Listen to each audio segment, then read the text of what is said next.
तो central Vista project चलेगा और डंके की चोट पे चलेगा। क्या बेतुका तर्क है कि सेंट्रल विस्टा प्रोजेक्ट को कैंसिल। इनको सेंट्रल विस्टा से दिक्कत नहीं है, इनको दिक्कत है मोदी के नाम में।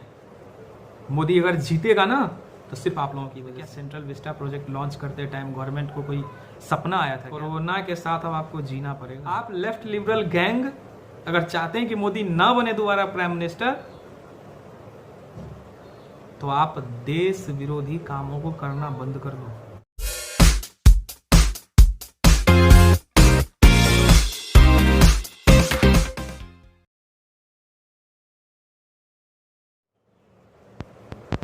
हेलो एंड नमस्कार, मेरा नाम रितेश है और आप देखना शुरू कर चुके हैं नेशन फर्स्ट। दोस्तों, आज हम बात करेंगे एनडीए गवर्नमेंट, सेंट्रल गवर्नमेंट की महत्वाकांक्षी परियोजना सेंट्रल विस्टा के बारे में। तो हमारे बहुत सारे दर्शक ऐसे होंगे जो ये सोच रहे होंगे कि ये सेंट्रल विस्टा आखिर क्या है। तो दोस्तों, सेंट्रल विस्टा एक प्रोजेक्ट है केंद्र सरकार की, जिसके तहत नए संसद भवन, नए प्रधानमंत्री आवास, नए राष्ट्रपति भवन, उपराष्ट्रपति भवन और प्रधानमंत्री कार्यालय, अन्य भवनों का निर्माण होना है। तो एक ट्रेंड सा अभी चला है कुछ दिन में कि इस नए संसद भवन के निर्माण कार्य को रोका जाए। जो सेंट्रल विस्टा प्रोजेक्ट है, इस प्रोजेक्ट को कैंसिल किया जाए। और इसके संबंध में ऐसे ऐसे तर्क दिए जा रहे हैं कि अगर आप उस तर्कों पे विचार करेंगे तो आप पाएंगे कि मतलब बेसिर पैर के तर्क हैं कि इस प्रोजेक्ट को कैंसिल कर दिया जाए। दोस्तों, सबसे जो मेजर प्रॉब्लम है अभी अपने देश की, एक ऐसी गैंग सक्रिय हो गई है उन सारे विकास कार्यों को रोकने के लिए जिन विकास कार्यों में या तो उनकी दिलचस्पी नहीं है, और या फिर अगर दिलचस्पी भी है तो किसी एक पर्टिकुलर व्यक्ति का नाम क्यों हो रहा है उस विकास कार्यों से। इनकी चिढ़ मोदी जी हैं, जो सेंट्रल विस्टा प्रोजेक्ट अगर कामयाब होता है, जल्दी बन के तैयार होता है, तो इसमें मोदी का नाम हो जाएगा। इनको सेंट्रल विस्टा से दिक्कत नहीं है, इनको दिक्कत है मोदी के नाम से, कि जो इस देश में आप जितने संस्थान हैं, बड़े बड़े मेडिकल कॉलेज, यूनिवर्सिटीज़, अन्य बहुत सारे सरकारी और गैर सरकारी संस्थान जो नेहरू और गांधी के परिवार के नामों पे चलते हैं, तो इनको दिक्कत ये है कि संसद भवन देश का एक मंदिर है, संविधान का मंदिर है, तो वो उस नाम से मोदी का नाम कैसे कनेक्ट हो सकता है। इसका क्रेडिट इतिहास में मोदी को कैसे जा सकता है कि मोदी सरकार में इस महत्वाकांक्षी परियोजना को मूर्त रूप दिया गया और इसे बनाया गया, संसद भवन का निर्माण हुआ। तो इस गैंग को हम कई नाम से जानते हैं। अभी बहुत सारे इस पेंडेमिक के दौर में इन लोगों ने हाय तौबा मचाया बहुत सारे मुद्दे पे। मतलब कि आप काउंट नहीं कर सकते कि इन लोगों ने कई मुद्दों पे देश का नाम शर्मसार किया है। आपको अगर किसी व्यक्ति से परेशानी है, किसी विचारधारा से आपको दिक्कत है, तो आप उस व्यक्ति और उस विचारधारा को गाली दीजिए। लेकिन आप ये तब भूल जाते हैं, व्यक्ति और विचारधारा की बुराई करते करते आप कब देश की बुराई पे उतर आते हैं, ये आपको पता नहीं चलता है। अब इनके तर्क को सुने। चूंकि कोरोना पैंडेमिक देश में चल रहा है, तो इनका ये तर्क है कि हजारों लोग, लाखों लोग मर रहे हैं हॉस्पिटल में पर डे, हजारों की संख्या में मौत हो रही है, देश की अर्थव्यवस्था ठीक नहीं है, तरह तरह की चीजें ये गिना रहे हैं। तो इन सब कारणों की वजह से सेंट्रल विस्टा प्रोजेक्ट को रोक दिया जाए। कांग्रेस पार्टी के जो वर्तमान तो कह नहीं सकते, एक तरह से सर्वमान्य नेता राहुल गांधी जी, उनका एक ट्वीट आया। उस ट्वीट में उन्होंने लिखा कि ये मोदी महल बन रहा है। मतलब जो संसद भवन की जरूरत है, सेंट्रल विस्टा प्रोजेक्ट की जो रिक्वायरमेंट है, उसको आप मोदी के नाम से जोड़ रहे हैं। मतलब कि आप ये साबित करने की कोशिश कर रहे हैं कि मोदी का ध्यान देश की पेंडेमिक की ओर नहीं है, देश में जो अभी कोरोना का ये जो सेकेंड फेज आया है इस पे नहीं है। मोदी का ध्यान पूरा सेंट्रल विस्टा प्रोजेक्ट पे है कि मोदी लगे हुए हैं कि किसी तरह से सेंट्रल विस्टा प्रोजेक्ट को पूरा किया जाए।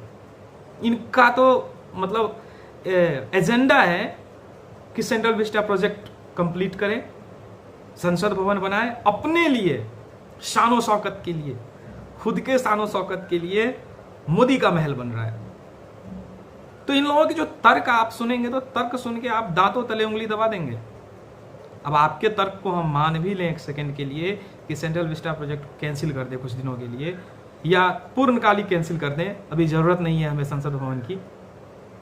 तो दोस्तों एक गवर्नमेंट का रिपोर्ट है कि अभी जो वर्तमान संसद भवन है, मैं आपको एक आंकड़ा दे रहा हूं, टोटल सीट संसद के अंदर 548, आपको भी पता होगा, और राज्यसभा के अंदर 245, अपर हाउस लोअर हाउस। तो कई बार जब ज्वाइंट सेशन होता है, यानी कि उसमें राज्यसभा और लोकसभा दोनों के सदस्य, माननीय सदस्य शामिल होंगे ज्वाइंट सेशन में, तो ज्वाइंट सेशन करवाने में बहुत दिक्कत आती है कि संसद भवन तो 545 है, तो राज्यसभा 245 है, तो एक साथ 750 लोगों को या 800 लोगों को बैठाने में सरकार की मशक्कत मतलब इतनी बढ़ जाती है कि मैं आपको उसका मैं आपको आइडिया नहीं दे सकता। जब ज्वाइंट सेशन होता है पार्लियामेंट का, तो वो जो पार्लियामेंट का मेन भवन है जो कि अंग्रेज के टाइम का बना हुआ है, भारत के आज़ादी के 50 साल से ज़्यादा होने जा रहे हैं। अब आप 2022 में भारत अपनी 75वीं आज़ादी का वर्ष बनाएगा, लेकिन भारत ने आज़ादी के बाद से आज तक अपना संसद भवन नहीं बनाया, जहाँ से हमारे और आपके सुरक्षा के लिए, विकास के लिए विधि का निर्माण होता है। तो गवर्नमेंट का ये एक स्कीम है, चूंकि भारत की जनसंख्या भी बहुत बढ़ रही है और कई सारे, मैं आपको एक और आंकड़ा बता रहा हूं कि कई सारे लोकसभा सीट इसलिए नहीं बढ़ाए जा रहे हैं क्योंकि लोकसभा में सदस्य के बैठने की जगह नहीं है। संसद भवन फुल है, संसद भवन में सांसदों को बैठने की जगह नहीं है। अभी जो 545 सांसद बैठ रहे हैं वो भी बड़े मुश्किल से बैठते हैं। जब देश का जो एडमिनिस्ट्रेशन है, गवर्नमेंट है, अगर वो सुचारू रूप से काम नहीं करेगा तो फिर हमारे देश के विकास कार्यों पे भी असर पड़ेगा। और ये सब एक प्रतीक है। कहीं भी किसी भी विदेशी मेहमान जब हमारे देश में आते हैं, अमेरिका के या फिर ब्रिटेन के या फिर कनाडा के या फिर चाइना के, कहीं भी जब किसी विदेशी प्रधानमंत्री राष्ट्रपति का फॉरेन टूर होता है तो ज्वाइंट पार्लियामेंट सेशन में वो कई बार संबोधित करते हैं सांसदों को। तो हमारा जो ये लचर और पुराना सा संसद भवन एक हमारे देश की छवि अच्छी नहीं बनाती। तो इस छवि को सुधारने के लिए मोदी जी की तरफ से या एनडीए गवर्नमेंट की तरफ से सेंट्रल विस्टा प्रोजेक्ट लॉन्च किया गया और आज उस पर काम भी हो रहा है। तो इनके तर्क को समझें तो सारे विकास कार्य रोक दें। हमारे जितने साइंटिस्ट नए नए रिसर्च कर रहे हैं इस पेंडेमिक में भी बंद कर दें उसे। सेनाएं बॉर्डर पे जो मोर्चा संभाले हुई है या जो हमारी आर्मी यूनिट है अलग अलग जगह पे जो कुछ भी काम कर रही है। आपको मैं एक और आंकड़ा दे रहा हूँ, पिछले साल जो पेंडेमिक हुआ था कोरोना का, उस पेंडेमिक के साथ अपने देश पे एक दूसरी विपदा भी आई थी जो आपको पता होगा। चाइना के साथ इन्फिल्ट्रेशन हमारा चला था। उस टाइम में रातों रात पुल का निर्माण होता था। मतलब कि बॉर्डर पे कई सारे विकास कार्य हो रहे थे। इधर कोरोना से देश जूझ रहा है, उधर बॉर्डर पे विकास कार्य हो रहा है, तो उसको भी रोक दे, क्योंकि देश में कोरोना है। सरकार के सारे परियोजना को बंद कर दे, क्योंकि देश में कोरोना है। तो इनके तर्क को माने, इस गैंग को हम कई नाम से बुलाते हैं। कुछ लोग इसको बिंदी गैंग कहते हैं, कुछ लोग इसको खान मार्केट गैंग कहते हैं, कुछ लोग इसको तथाकथित बुद्धिजीवी बोलते हैं, कुछ लोग इसको लेफ्ट लिबरल गैंग बोलते हैं, अन्य तरह के गैंग हैं, कई तरह के नाम से इनको बुलाते हैं, पर हैं सब एक ही। तो इनके तर्क को माने तो देश में कोई विकास कार्य होगा ही नहीं। और WHO का ये रिपोर्ट है कि कोरोना के साथ अब आपको जीना पड़ेगा, दूसरा आपके पास कोई ऑप्शन नहीं है। इस पेंडेमिक के साथ में आपको सामंजस्य बिठा के विकास परियोजनाओं को भी आगे बढ़ाना है और पेंडेमिक को भी संभालना है। तो ये क्या बेतुका तर्क है कि सेंट्रल विस्टा प्रोजेक्ट को कैंसिल कर दो, मत बनाओ। अभी एक प्रोपेगेंडा चल रहा है ट्विटर पे, इंडिया गेट के सामने जो पार्क है, उस पार्क का सीन ट्विटर पे छपा करके वायरल किया जा रहा है कि पार्क की खुदाई हुई है। अरे भाई, कोई भी नया घर बनता है, कोई भी नई कंस्ट्रक्शन होती है, तो बिना खुदाई का कंस्ट्रक्शन होगा कैसे? ये क्या प्रोपेगेंडा आप फैला रहे हैं? क्या इंडिया गेट के सामने जो शानदार पार्क था, जहां पे हम मोमबत्ती गैंग तथाकथित प्रोटेस्ट करते थे, उस पार्क को मोदी सरकार ने उजाड़ दिया, बड़े बड़े गड्ढे कर दिए। अरे भाई, वो गड्ढे नहीं रहेंगे, वो गड्ढे भरे जाएंगे। कंस्ट्रक्शन का काम चल रहा है तो गड्ढे नहीं दिखाई देंगे, तो वहां पे क्या आपको दिखाई देगा? तो इनके तर्क को समझे तो मतलब कि सब कुछ रोक दें। कई सारे राज्यों में उनके विधानसभा का निर्माण हो रहा है। अभी आपके छत्तीसगढ़ में, छत्तीसगढ़ गवर्नमेंट विधानसभा का निर्माण कर रही है, तो वहां ये तर्क देंगे चूंकि कोरोना पेंडेमिक आने से पहले छत्तीसगढ़ गवर्नमेंट ने या फिर जो भी एडमिनिस्ट्रेटिव डिसीजन बॉडी है, उसने इस प्रोजेक्ट को सैंक्शन कर दिया था।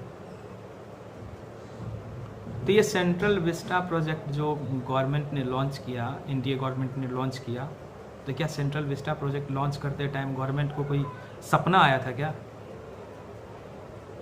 कि 2021 में मई महीने में कोरोना की दूसरी पीक आएगी? तो उस पीक के वजह से आज से 1 साल पहले, 1 से सवा साल पहले इस प्रोजेक्ट को लॉन्च किया गया। तो उस पीक के वजह से हम सेंट्रल विस्टा प्रोजेक्ट को नहीं करेंगे। जब पूरी तरह से कोरोना खत्म हो जाएगा 5 साल, 10 साल, 15 साल बाद, तब हम इस प्रोजेक्ट को लॉन्च करेंगे। मतलब मोदी विरोध में कुछ भी चलता है। अरे आप मोदी की विरोध करो, मोदी का विरोध करो, बीजेपी का विरोध करो, किसी विचारधारा की विरोध करो, हम लोगों को उससे कोई मतलब नहीं है। लेकिन मोदी के विरोध के साथ साथ आप देश का विरोध जब करने लगते हैं ना, तब दिक्कत है। जब मोदी विरोध के साथ साथ आप भारत का विरोध करने लगते हैं, तब दिक्कत है। तो सेंट्रल विस्टा प्रोजेक्ट चलेगा और डंके की चोट पे चलेगा। क्योंकि दिक्कत क्या है ना कि इनकी जो आदतें थी 2014 से पहले, जो मैंने ये लेफ्ट लिबरल गैंग या खान मार्केट गैंग, जब बुद्धिजीवी पत्रकार जितने बिन पर्यायवाची शब्द मैंने इनको नवाजे हैं, कोई भी एक सामान्य प्रोजेक्ट स्टार्ट होता था देश में, तो इनके पॉकेट में उस प्रोजेक्ट की दलाली का पैसा जाता था। क्योंकि ये सब बंद है, दलाली का पैसा तो इनको मिलता नहीं है, तो ये बिल बिलाएंगे ना। आप जब किसी चूहे के बिल में पानी डालते हैं तो कैसे चूहा निकलता है बाहर? सेम सिचुएशन इस गैंग का है। चूंकि इस गवर्नमेंट ने इनको दलाली का पैसा देना बंद कर दिया है, तो ये तो पीछे पड़ेंगे। तो इनका ये प्रॉब्लम है, ये आपदा में अवसर ढूंढते हैं। आपने देखा होगा अभी कितना हो हल्ला मचा कि शमशान की फोटो न्यूयॉर्क टाइम्स में छपा। मानता हूं पेंडेमिक की वजह से देश में लाखों लोग मरे, लेकिन क्या इंडिया में सिर्फ मरे? पिछले साल जो पेंडेमिक आया था और सेकेंड अमेरिका में जो सेकेंड फेस आया, इन दोनों फेस में एक रिपोर्ट के मुताबिक 5 लाख से ज़्यादा लोगों की मौत हुई है। क्या आपने कभी भी भारतीय मीडिया या वर्ल्ड के किसी मीडिया में कब्रिस्तान का सीन देखा? लाखों लाशों की सीन देखी आपने? नहीं। पत्रकारिता अपनी जगह है और देश की छवि, देश का सम्मान अपनी जगह है। गवर्नमेंट के गलत कामों का आप विरोध करिए, भर्त्सना कीजिए, उसमें कोई बुराई नहीं है। लेकिन जब आप देश की छवि खराब करते हैं तो देश में रहने वाले 130 करोड़ देशवासियों को बुरा लगता है। आप लोग कहते हैं मोदी जीत रहा है। मोदी चुनाव नहीं हारता है। वो अलग बात है कि बंगाल में हार गया। 2024 में मोदी अगर जीतेगा ना तो सिर्फ आप लोगों की वजह से। जितना आप डिफेम करने की किसी को कोशिश करते हैं, उस व्यक्ति का उतना प्रचार हो रहा है। आप लेफ्ट लिबरल गैंग अगर चाहते हैं कि मोदी ना बने दोबारा प्राइम मिनिस्टर, तो आप देश विरोधी कामों को करना बंद कर दो। जब तक आपका ये देश विरोधी एजेंडा चलता रहेगा, देश की जनता थंपिंग मेजोरिटी उसको देगी। बाकी दोस्तों, मिलते हैं फिर एक अगले वीडियो में। ये नेशन फर्स्ट हम लोगों का एक इनिशिएटिव है। जो कुछ ऐसे मुद्दे हैं जिन पे विश्लेषण और प्रकाश डालना अति आवश्यक है, उन मुद्दों को लेकर हम लोग आपके बीच आएंगे। और मैं इसके लिए पूरे अपने नेशन फर्स्ट टीम का धन्यवाद करूंगा, उनका आभारी मानूंगा मैं उनके सहयोग के लिए। बाकी आप सभी दर्शक से, व्यूअर्स से मेरा करबद्ध निवेदन है कि आपको अगर हमारा कंटेंट पसंद आता है तो आप इसे ज़रूर लाइक्स करें, सब्सक्राइब करें और सबसे महत्वपूर्ण बात दोस्तों, इसे शेयर करें, क्योंकि ज़्यादातर लोगों के पास पहुंचने के लिए, रीच बढ़ाने के लिए शेयर के अलावा दूसरा कोई ऑप्शन नहीं है। तो प्लीज़ आप इसे शेयर करें। आपके सहयोग की अपेक्षा रहेगी हमें। धन्यवाद। मिलते हैं अगले वीडियो में। Thank you.